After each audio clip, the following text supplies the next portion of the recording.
Hey girl, Marissa here. You are listening to the Codependent Dummy podcast.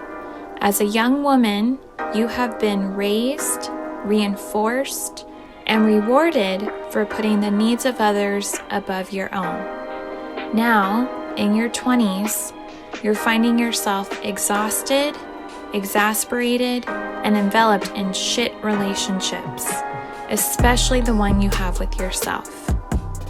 Codependency is a way of being where we put the feelings, wants, and needs of others above our own in an unconscious attempt to meet our own feelings, wants, and needs. Sorry to break it to you, sis, but that is not sustainable. This podcast is to help you undo all that so you can stop playing small and start taking up space, you dummy. Let's get to it. Hello, everyone, and welcome back to the Codependent podcast. Today, I'm sitting with Connie Morlett Maddison. Connie is a licensed psychotherapist in private practice in Claremont, California. She's also an adjunct professor teaching clinical psychology with an emphasis in multicultural and Latino community mental health. Connie proudly identifies as Chicana, born in East Los Angeles, and raised by her maternal grandparents in Querétaro, Mexico. Connie, thank you for being here. Thanks for asking me. Mm-hmm. All right, so let's start with the typical two questions, Connie.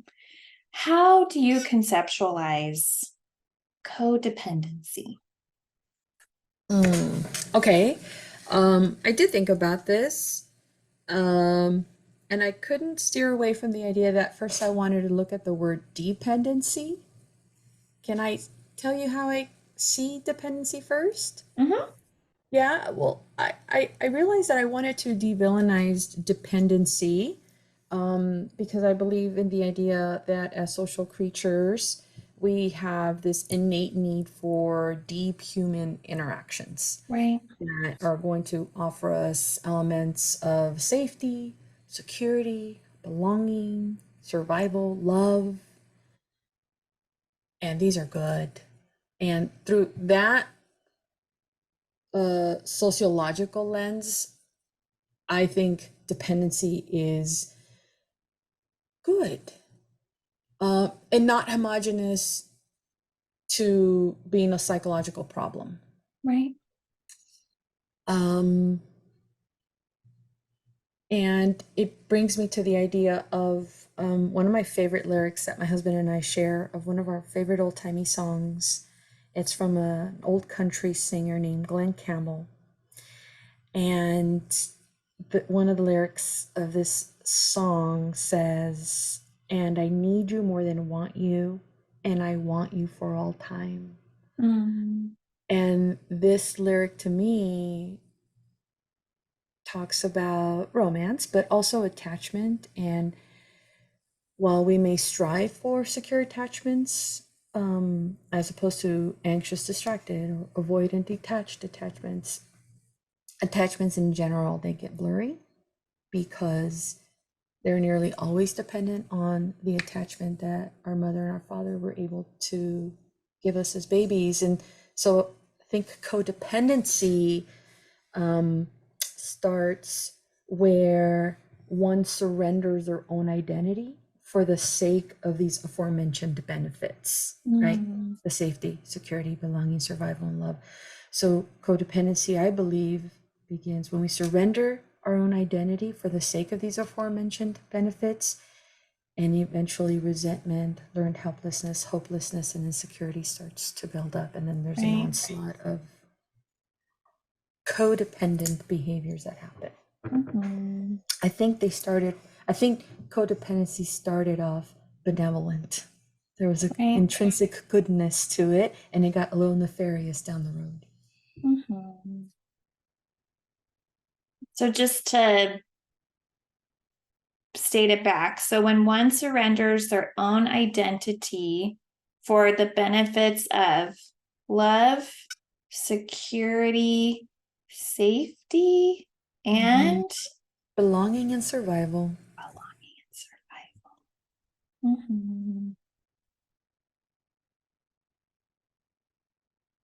And what might that look like?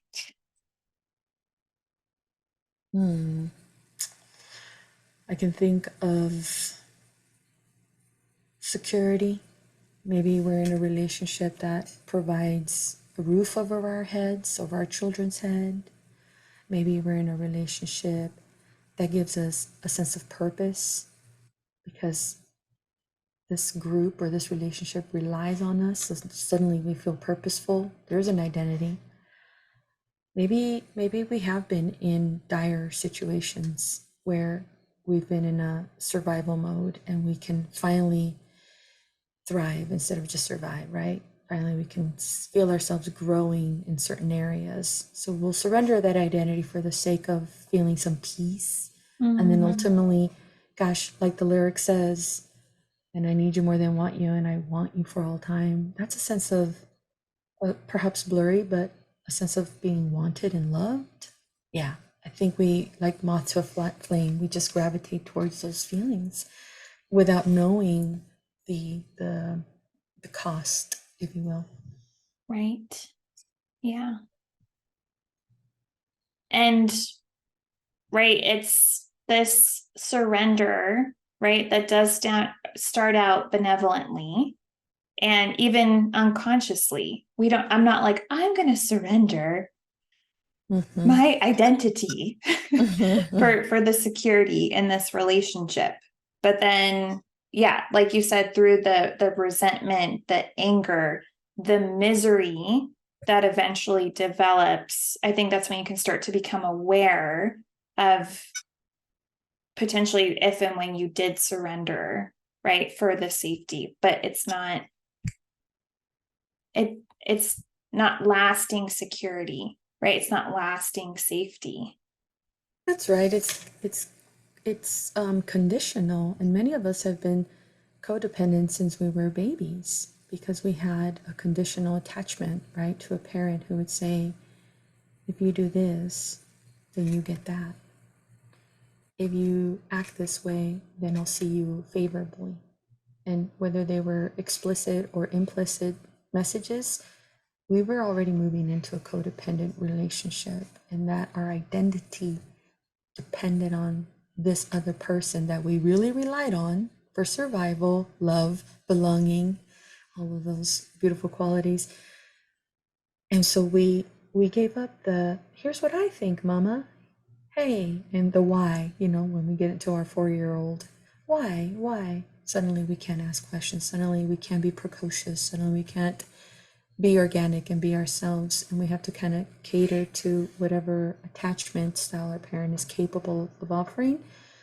Some of us don't wind up in codependent adult relationships overnight. Some of us have been trained out of circumstance or familial relationships. And we're pros by the time we get into another relationship with an adult who's been looking for us. Yeah. Well, I'm curious, do you have a codependent experience or relationship from your own life that you can share with us? You know, the one that's really present in my mind right now is my relationship with my younger sister. I have one sibling. She is nearly 5 years younger than me. And it's a little bit of that trauma bond where we were both parentified, at least me as the older sister. I've experienced our relationship as codependent over the years, and we're just now working on it. And for us, it was a condition that was set where roles and boundaries were made very unclear because we had a mother who was not able to have a healthy attachment to us, a healthy relationship in that way. So as sisters, we began to rely very heavily on each other, in my opinion, in ways that forged codependency. An example of that sensation is I am as valuable and lovable and capable as my sister thinks I am. sometimes it felt like a competitive experience. But what I realized deep down after all these years is that we haven't been competitive. We've simply been trying to prove to each other that we're worthy of each other's admiration and respect. We couldn't find that within ourselves because we didn't have a mother or a father. Remember, my grandparents raised us, that was able to mirror that back to us. So we became each other's mirrors while we were babies, while we were little girls trying to grow up. So our identities were literally surrendered to one another from where I sit. And finding our way out of that and being able to see each other for the magnificent, amazing, capable, wonderful, lovable women that we see ourselves as, and then sharing that view with one another has been the healing piece. It's taking this only, I don't know, 50 years. But you can do it. But you can do it. Mm-hmm. Yeah. And I'm curious, reflecting back to your childhood, adolescence, young adulthood, does a specific memory stand out? Like, here we are, like, this is Connie quintessentially codependent with your sister, or here's like bona fide codependency between the two of us that comes to mind. Yeah, I have to go back to, again, a very recent experience that's just been laid out. I'm recovering from an eating disorder, and I've been in recovery since 2009. And what I've learned about myself and my interaction with my sister is that there was a part of me that always wanted to look a certain way to her, and I needed her validation. Our mother was incredibly fixated on looks and how a woman's body should or shouldn't look, and what they eat and what they shouldn't eat. And I needed my sister's approval in a way that gave me like the soothing sense of self. Anything that felt like a dismissive experience where she didn't appreciate what I was weighing, what I was wearing, how I was appearing, felt like abandonment. And if that's not codependency, oh boy. As opposed to what I believed about myself and my own self-worth. Of course, you probably never even had a thought about it, but in my mind, only you can validate me and validate my experience as a human being, more importantly, as a woman and as a sister and everything else. It trickled down to even my capacity of viewing myself as a good mother. It was based on like, if my mom can't do it, can my sister do it? Can she see me as wonderful and magnificent? Mm-hmm. So when I don't get phone calls for 2 days, 3 days, 2 weeks, I'm panicking. Oh no, my sister's not around to tell me I'm wonderful and smart and good and thin or well or this or that. Then what am I? Oh no, I spiraled. Almost like a jilted lover. Codependent. I couldn't think of any other word but that. Yeah, I love that. It felt like, right, without her validation and approval, it felt like abandonment. Mm-hmm. Yeah, that resonates. Like, I know too, I've had my eating disorder, disordered eating, and it's a Venn diagram with my codependency, because one way I please others and feel safe and secure is when they approve and praise my body. It's like, oh, okay, good. I'm meeting the expectation. And yeah, now that you say that, I remember, throughout my adolescence and my young adulthood, I had specific family friends who, when I looked good, they would say Marissa, you look so good. And I was like, oh, thank you. I feel so safe and secure. And then when I would see them and I didn't get that for whatever reason, abandonment. Yes, I couldn't articulate it at the time, but yeah, just totally empty, confused. Yeah, just untethered. almost. Like I need you to say that so I feel okay. Yeah, I need that recognition so I can, I don't know, stop floating around. Yeah, abandonment. Mm, Mhm. that feels right. That feels right Yeah. for me. Mm-hmm. Mhm. Okay. Well, focusing on one of your specialties as a therapist, right, working with couples, I'm curious, what are the common codependent traits you've observed in the couples you work with? And are there any unique traits you've observed? Oh, sure. Okay. Um, so first and foremost, what I see in a couple partner is this couple partner is going to surrender again, right? Seize their own person and give up their autonomy, um, their self-direction, their own sovereignty in a way that collapses their capacity to trust their own lived experiences. Suddenly, I know nothing now that I'm with you. Um, in a way that they don't trust their intuition, their wisdom, even their foresight. And then this couple partner essentially becomes childlike, a childlike version of themselves, where they require another adult, their partner, to become that mighty source of identifying them, of noticing their competency, their worthiness, their lovableness.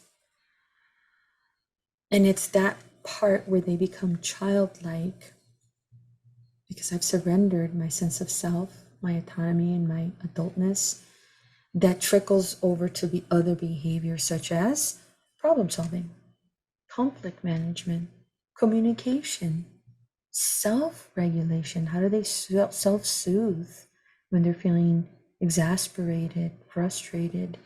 All of these mechanisms become childlike because if I depend on my partner to define who and what I am, where I'm going and where I've been, and what my potential is or isn't, then I also don't have the capacity to be in an adult relationship and comport and do love in an adult way.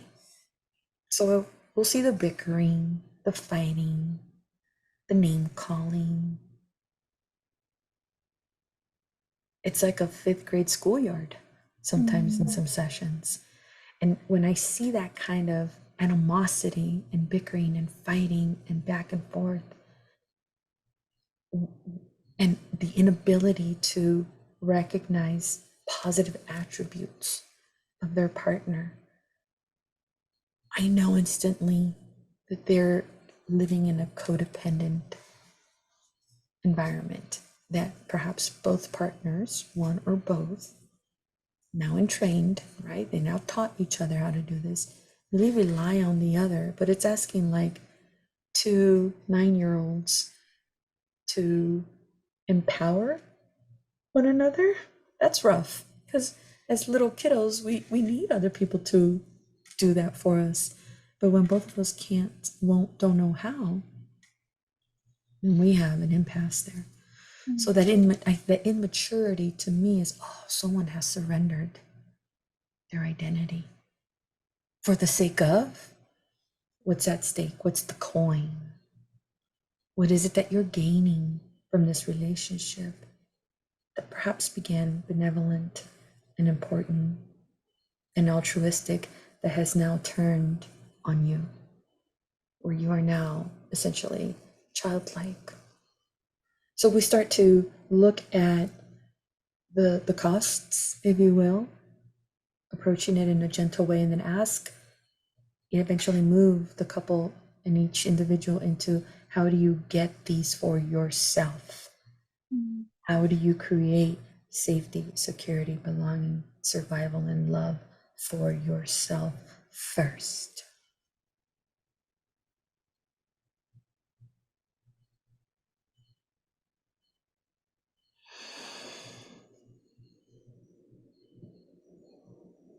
So I really appreciate the emphasis on, a couple partner, just so everyone knows, we're talking about like an individual partner in a couple, right? Couple Yes. partner A, couple partner, B, C, depending if they're polyamorous or whatever. But yeah, I know we've talked about it on the podcast before, but this emphasis right now that you have on how, a couple partner, surrendering their own identity, they can become childlike, right? Immature, lose their inability ish to problem solve, or it's just an immature way of problem solving, conflict management, self-soothing.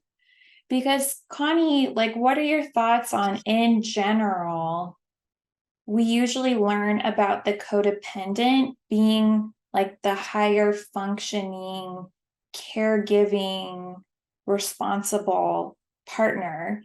But I would agree, like, for some of us codependents, like, we actually do tend to interact with partners really immaturely.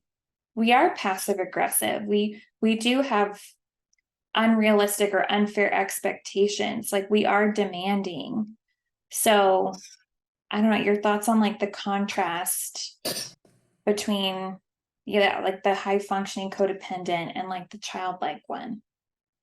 Oh, I love that so much because I have a term of endearment for that dynamic that you just described. The high functioning codependent is, in my view, the racket. That's the racket. That's what I'm selling. But behind that is a lot of insecurity. You understand that? I was saying how this setup happened, this racket happened for many of us when we were kiddos. And the name of the game was, baby girl, baby boy, if you do this, then I'll love you. And so we become high functioning, often parentified people, right? High functioning, great grades, polished, put together, just overdoing it. You used the word people pleaser earlier. Yeah, that's the racket. And underneath that is a lot of insecurity. Underneath that is someone who has surrendered autonomy, self-direction, right? Who has essentially sold their soul, if you will, their identity, to gain these things. At some point, it actually becomes, we do become more present with that. We do become, I believe, cognizant. I don't know that it's unconscious or subconscious. At some point, the racket becomes very clear to us that, oh, this is working. This is getting me what I want. This is getting me what I need. Let's keep it up. And then we have these uber functioning individuals that will do anything and everything for everyone because the payoff is so big, and the cost, well, they'll just deal with it later. Whatever pathology comes up. In my case, it was an eating disorder. You're right, it is not sustainable long term. So I asked the couples, as I'm assessing them, their willingness and their motivation to have a relationship with themselves first. But that takes, again, a lot of maturity and the resilience of being alone in their own skin. The willingness to turn to the I versus the we. Stop blaming your partner. Stop pointing a finger. Know your role, your part. Be true to you. Incur some fidelity, right? Some fidelity. Like, where was your motivation in surrendering your identity? Be honest. While also tending to the needs of the relationship. And that could be a juggling act. That can be very scary because for many of us, there are going to be some cultural implications. As I'm working with couples, I find that they're unsure of how to be independent because there's often cultural expectation contradictions to that autonomy. financial, familial needs, religious, spiritual, and this can create a strain towards a more independent co-partner within the union of the relationship. And then they decide that they're not going to pay that price. Too scary. I might be abandoned, left, unloved. I won't belong. So this is a part where we really assess. I like, gosh, how willing are you to be in a relationship with yourself first? Because for many of us, we have never done that. We've never been in a relationship with ourselves.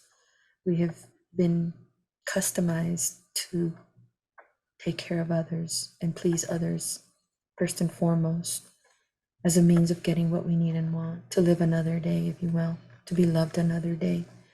And this is the first time for many couple partners who come in and say, oh, I gotta love me first.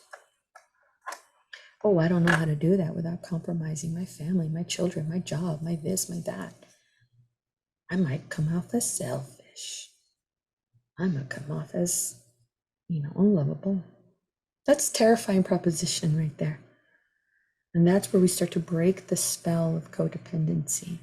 Is that, do you believe that you can depend on yourself and still belong? Do you believe that you can rely on yourself and still be lovable, and still be safe, and still have security? Chances are, because they're very high functioning, that they can very well do all of these things for themselves with their eyes closed. They've only been doing it since they can walk. Right. Very, very highly skilled, competent people. But just, right, those layers of insecurity, or underneath the layers, all this insecurity to work through. So yeah, just going back, like, I really appreciate, and I wonder too, like, if in couples, especially like in, like more like intimate relationships, couples, like, sisters, I think too, like a lot of codependents like are high functioning, people pleasing, getting things done out in the world. But then like in like one relationship in particular, like the immaturity, the childlikeness, like that it can really be pronounced, or just it like comes to the surface eventually. And so that, it's actually not two distinct codependent types. It's like just like the mask we wear, or the racket, and then what's underneath. That's right. That's how I see it over and over again. Yeah. All right. Well, I am curious too, on this podcast, like my own clinical training, we've heard a lot about treating the codependent partner. How do you approach treating both the codependent partner and the partner they're codependent on? Yeah, I feel like this other partner, they don't get as much attention, but it's a symbiotic relationship and they're both benefiting. So your thoughts on this person? Couple partner B. I think now I see how shocked the other partner is to realize how codependent they've been all along. Hence the word co. You're right, it is symbiotic. It has taken two. Maybe at first it was mom and kid, or dad and kiddo.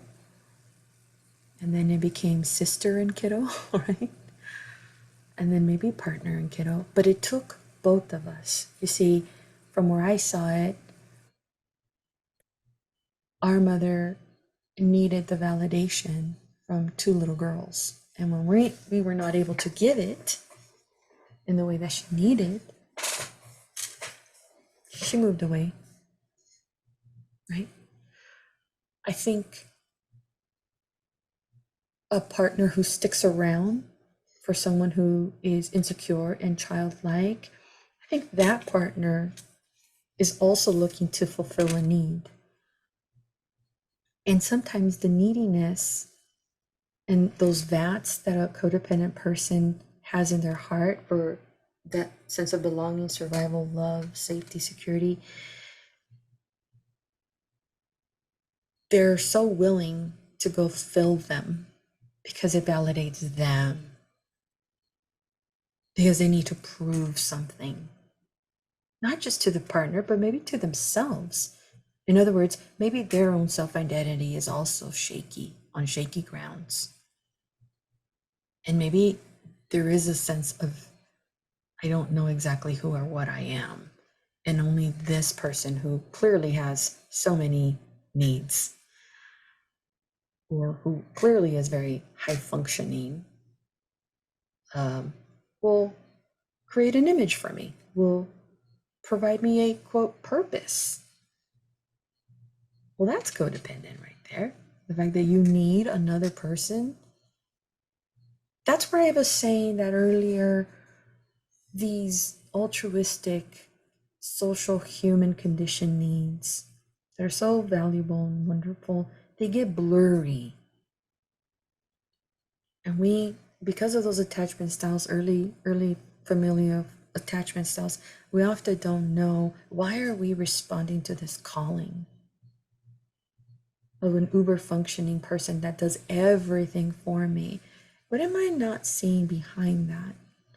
And how am I benefiting from that in a way that is maybe validating me? Question mark, question mark. So when we start having these discussions about what are your mutual needs, morals, values, priorities, and how do you get these met, I'm going to find that literally a couple will, at that moment, will look toward each other and they'll do the proverbial, you go first, right? That we often see in couples counseling. And I said, oh, that is so interesting. You couldn't answer a question of how do you get your needs met without looking at your partner first. And when they both do it simultaneously, I know they're in cahoots of maintaining this racket of, I'm only me if you say so. Mm-hmm. I think there are some healthy ways to do the we in a relationship that is so important and valuable and so human and tender and wonderful and life-giving, that doesn't have to be draining, but only if and when each couple partner agrees to be married to themselves first, so that it doesn't become not just symbiotic, but then ultimately parasitic, where one person literally is sucking and draining the life out of the other for their own existence. Sometimes that's what a family of origin did with unhealthy attachments. I know that's what happened to me. So I latched onto my sister to give me life back, right? So do we go through relationship after relationship doing this? Like, what can we latch on to? As opposed to, I can stand on my own, and you being next to me is a gift. So it's interesting that I talk about couples counseling in a way where I say to them, and this is where I get the surprised look and they want to dash for the door and say, first things first, we got to do a little bit of uncoupling. I'm like, what? No one's filing for divorce here. No one's leaving the house. What I'm talking about is we've come so close. We don't know where one ends and the other one begins. And when we don't see ourselves within the relationship, then we also can't see the conflicts, the issues, the day-to-day clearly. Let's create some clarity with a little bit of uncoupling first, so that we spend some of that individual time. Yeah. That growth, that maturity, no? Yeah. No, you're reminding me to like previous codependent relationships externally, yeah, I was high functioning in my job, in my extracurricular activities. I was going to night school, like getting straight A's, like, you know, doing well, meeting everyone's expectations. And also in the relationships, I was the like explicitly needier, clingier partner. And yet at the same time, like I remember, like, when there was conflict, when I did take space because I needed it, when there was like any threat of me actually creating distance, right? These guys who seemed less needy, less clingy, like, why do we have to, talk every day, like whatever, casual guys, like all of a sudden they're like at my house. Mm-hmm. Like, where are you going? I was going to the store. Like, what? And so I didn't realize it back then. I think a lot of couples, especially a lot of women, yeah, we feel weak and needy and demanding and clingy, but really, like, it is symbiotic, just this emphasis that you have, like each partner, like, is benefiting, like there are needs being met. But yeah, it can become parasitic, which often I think a lot of codependent relationships do become. Yeah, which again is not sustainable or fun for the host, which Mm-hmm. maybe I usually became the host. So, And I think it takes a very brave and mature person to call out the racket. Short story, I dated my husband in high school in our senior year.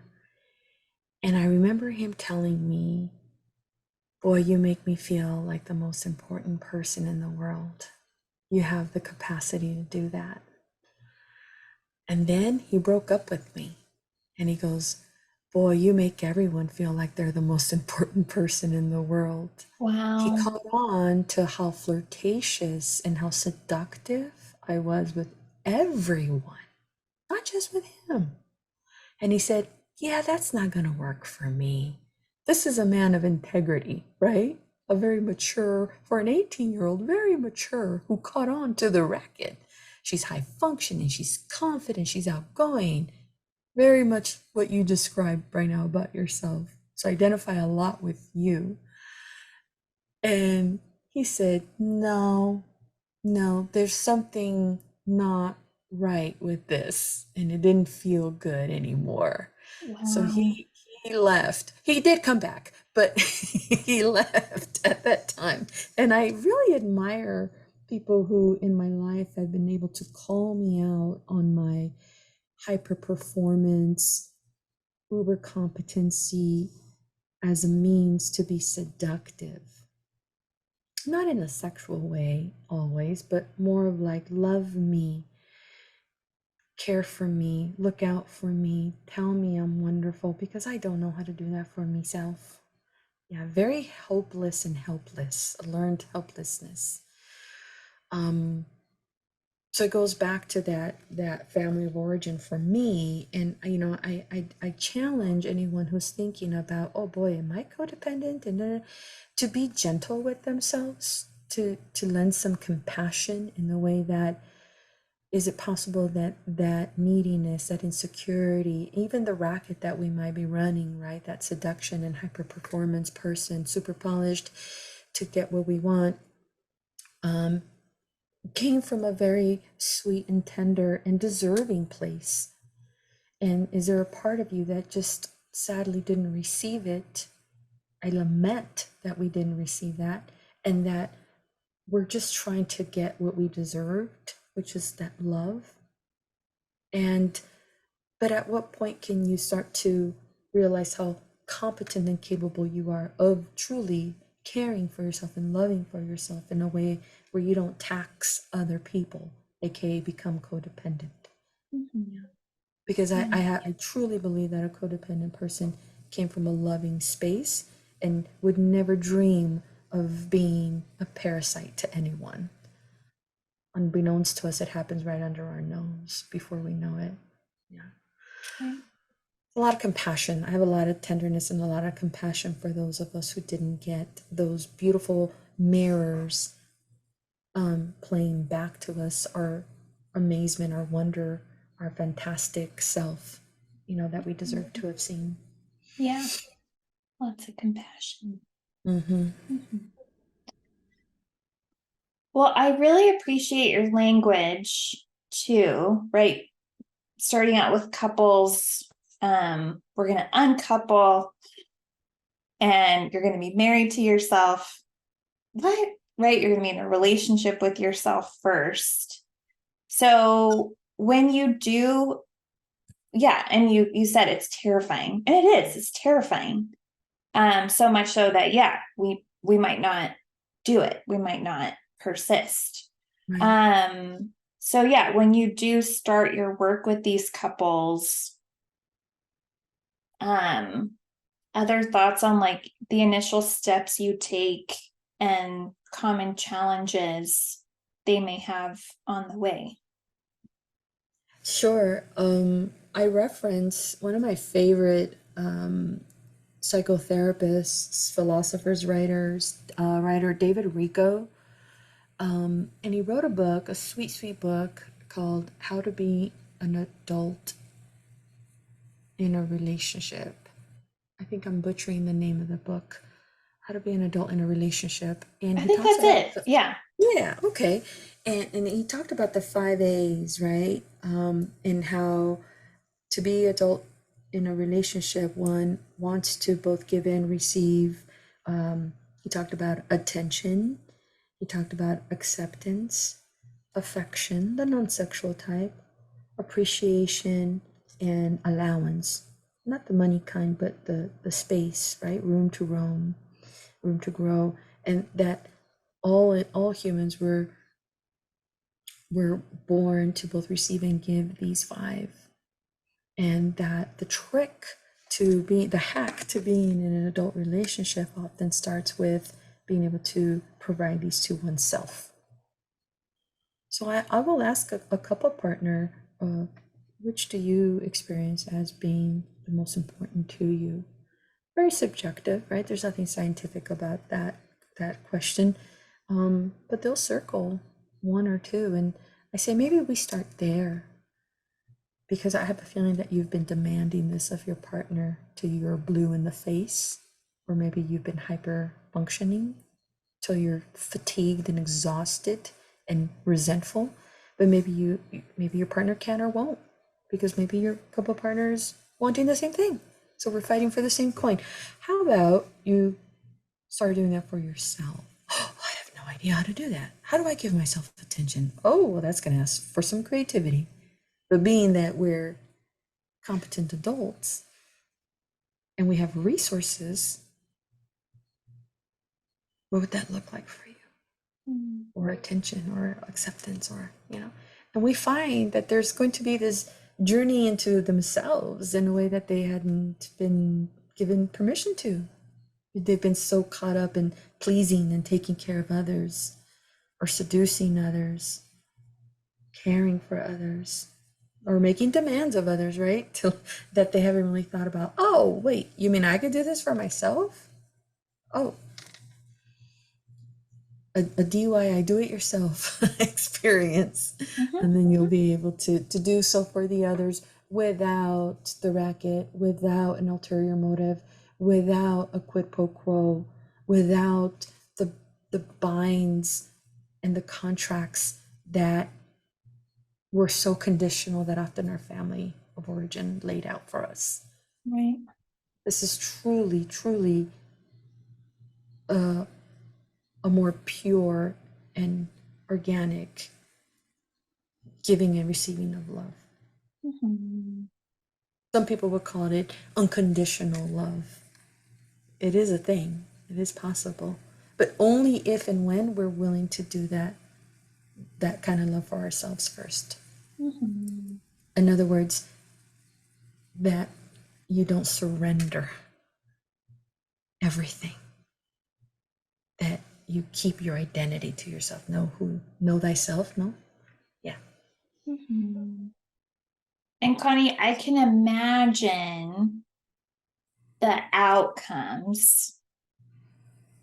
And also, I'm curious, like, can you share with us, like, what have you observed? Like, are the outcomes, yeah, when two partners in a couple really identify like their top A and begin to write this journey into providing that for themselves? Like, what actually happens? Oh man, first and foremost, I see this relief, like, oh, okay, I don't, couple A, partner A, I don't have to keep up the racket.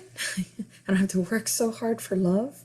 And then couple B is, oh, I don't have to prove myself over and over again that I do love them, that I'm not going anywhere, that they are fantastic. Wow, because that was such a tax. So I see this in immediate relief that, oh, I'm not that kind of responsible for you. I'm not responsible. Hal Ronkel will talk about not being responsible for someone, but responsible to someone. Oh, you mean I'm responsible to you, not for you? Oh, that feels like a weight off my, literally the weight of a human being off of me. And the other thing that I see is that a couple starts to become sexy. And what I mean by that is, since they've moved away from a childlike state, they now move into an adult. So now they're doing things like, oh, I don't know, their own hobbies, their own interests, what's calling to them. They become interesting. They have things outside of the we. And now we actually have something to talk about instead of just sitting in front of the TV for dinner, right? Now we have some, oh, what are you doing? Oh, you are? Oh, that's going on. Oh, look at you. And we become intrigued by our partner and we start to see them as an adult being. That is very interesting and very much like probably when they started dating, where they saw him as fantastic and amazing and mysterious. So I do see a move into this appreciation, which is one of the A's, right? And seeing the differences, that the differences can work, that the differences are not adversary, because we're no longer children competing for the same thing. I can provide this and this and this and that for myself. And then when you do it, well, that's just an add-on. That's just cherry on top. And I love it. And I'm around for it. I don't just need you, I want you, like the song says. It's a choice. And how many times have we heard that love is a choice? An everyday selection, you know? People feel chosen, people feel wanted. I choose you. And isn't that what a codependent has always longed to hear? Without all the extra work. Right. Unconditional. Make yourself interesting first, though. Yeah. I love this language that the couples become sexy. And it's true. Yeah. I think again, like you're reminding me, like in my most codependent relationships that, you know, had a sexual aspect to them. Yeah, it was not attractive when I'm just like just crumpled on the floor, you know, crying because he said or did something. And yeah, I'm having a tantrum. It's not like, oh, hey, like, let's talk this through and then go to the bedroom. That's right. I am a child. I am a 4-year-old. Like, yeah, it's not attractive. And then same thing too. Like, yeah, when my former partners have like behaved in certain ways, yeah, I'm not thinking like, boy, I really want to get it on. Like, it's repulsive. Right. It's very like unattractive. And so, yeah, I just appreciate how, yeah, this language, because yeah, once you're not childlike, right? You're adult like, you're learning, yeah, to like, I don't know, take care of your own needs, which inherently is mature. Mm. And so then, yeah, there is this, right, like you said, like this interest and things to talk about and adult discourse and dialogue and intrigue. Mm. Yeah. Yeah, sign me up for that. Yeah. I'm like, okay, well, final thoughts on, yeah, the initial steps or common challenges working with these couples.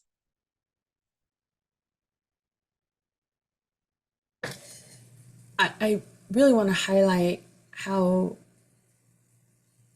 important it is to take a compassionate view towards that current inner child